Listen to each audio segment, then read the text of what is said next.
नमस्कार, स्वागत है आपका न्यूज 80 पर। मैं हूं आपके साथ राहुल राणा। उत्तर प्रदेश में उपचुनाव होने हैं। अधिकतर सीटों पर एनडीए व इंडिया गठबंधन के बीच मुकाबला होने के भी आसार दिखाई दे रहे हैं। लेकिन इन सब के बीच एक सबसे बड़ा सवाल इस उपचुनाव में कहीं ना कहीं छिपा हुआ नजर आता है।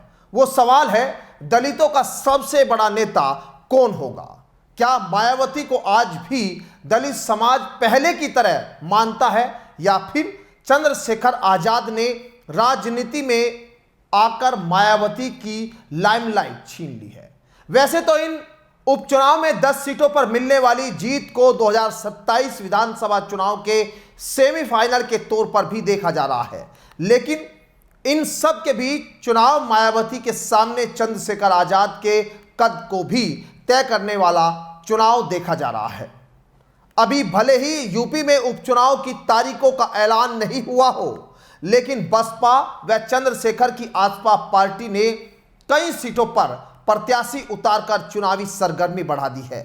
प्रत्याशियों के नाम के ऐलान को लेकर एनडीए व इंडिया गठबंधन अभी वेट एंड वॉच की स्थिति में नजर आ रहा है। लेकिन सियासत में एक दूसरे को मात देने के लिए दोनों दल मैदान में उतर चुके हैं, जिसको लेकर चंद्रशेखर आजाद को मायावती ने पहला झटका देकर इस सियासी खेल की शुरुआत एक तरह से कर दी है।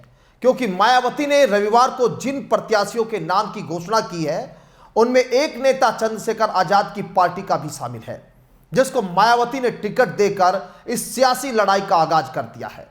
आपको बता दें, बीएसपी के प्रदेश अध्यक्ष विश्वनाथ पाल ने रामगोपाल कोरी के साथ पार्टी प्रमुख मायावती से मुलाकात की थी और मायावती से मुलाकात के बाद इस बात की अटकलें लगाई जा रही थी कि कोरी को अयोध्या की मिल्कीपुर विधानसभा से उम्मीदवार बनाया जा सकता है। इसी के कुछ देर बाद पाल ने कोरी को उम्मीदवार बना दिया और इसके साथ ही बसपा ने मीरापुर से चंद्रशेखर आजाद के करीबी रहे शाह नजर को प्रत्याशी बनाया है। आपको बता दें, जिन 10 सीटों पर उपचुनाव होने हैं उनमें मुजफ्फरनगर के मीरापुर विधानसभा सीट भी शामिल है और यहां से बीएसपी ने शाहनजर को उम्मीदवार बनाया। शाहनजर चंद्रशेखर आजाद की पार्टी से जुड़े रहे हैं। आजाद समाज पार्टी से मायावती ने तोड़कर उनको अपना उम्मीदवार बनाकर यहां पर एक तरह से चंद्रशेखर को झटका दे दिया है। 2017 में हुए यूपी विधानसभा चुनाव में मिल्कीपुर से रामगोपाल कोरी ने चुनाव लड़ा था और उस दौरान वो तीसरे नंबर पर थे। बसपा प्रत्याशी के रूप में रामगोपाल कोरी को 54,000 वोट मिले थे।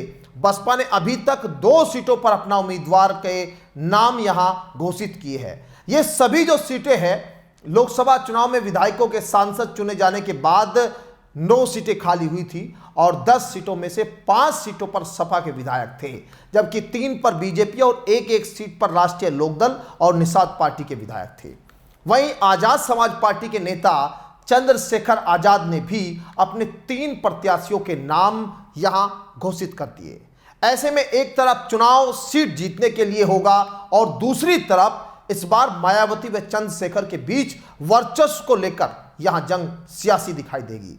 यूपी के इस उपचुनाव में 2027 के चुनाव की झलक भी धीरे धीरे आपको नजर आएगी। दोनों ही दलों में कौन ज्यादा वोट प्रतिशत यहां लेगा, आगामी चुनाव में उसका जो है कद यहां इन वोट प्रतिशत से तय हो जाएगा। यही वजह भी है, जो मायावती उपचुनाव में कभी दांव नहीं लगाती थी, वही आज इस बार के उपचुनाव को पूरी ताकत के साथ लड़ने में जुटी हुई है। क्योंकि लोकसभा चुनाव में मायावती को यह समझ आ गया कि जनता के बीच लगातार रहना होगा, अन्यथा वो दिन दूर नहीं जब चंद्रशेखर आजाद दलितों के बीच पूरी तरह से पकड़ बना सकते हैं। मायावती अपने किसी भी भाषण में या बयान में चंद्रशेखर का नाम तक नहीं लेती, उन्हें सुर्खियां में लाने नहीं देना चाहती। इसके पीछे भी बसपा की सियासी रणनीति है। लेकिन इस रिपोर्ट पर आप क्या सोचते हैं, वो आप हमें जरूर कमेंट बॉक्स में बता सकते हैं। फिलहाल मेरे साथ इस खास रिपोर्ट में इतना ही। मुझे दीजिए इजाजत। नमस्कार।